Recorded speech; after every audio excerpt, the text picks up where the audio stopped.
Okay. So, ఈ neurological సమస్యలకు ప్రధాన లక్షణాలేంటి అసలు?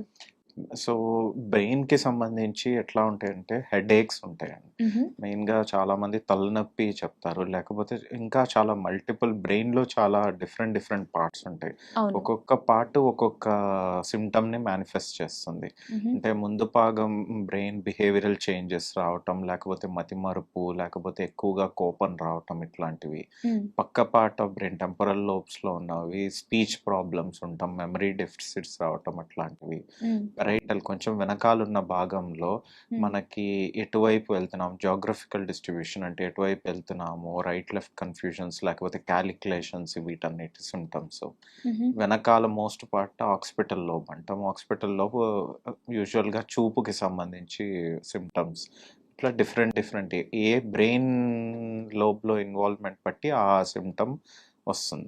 ఓకే. సో, ఇప్పుడు మీరు చాలా ప్రాబ్లమ్స్ చెప్పారు కదా! ఇందులో అసలు సీరియస్ అని ఎవరు అనుకోరు స్టార్టింగ్‌లో. అంటే అన్నీ నార్మలే కదా! అందరికీ వచ్చే ప్రాబ్లమ్స్ మనకే వస్తాయి. ప్రతి చిన్నదానికి హాస్పిటల్‌కి ఎందుకు వెళ్ళాలి అని అందరూ లైట్ తీసుకుంటూ ఉంటారు. సో, అసలు మన హెడ్‌లో వచ్చే ఈ చేంజెస్ అన్నీ కూడా మనం ఎలా గుర్తించాలి? ఇది మనకి ప్రాబ్లమ్, ఇది చాలా సీరియస్ అవుతుంది అని ఎలా గుర్తించాలి?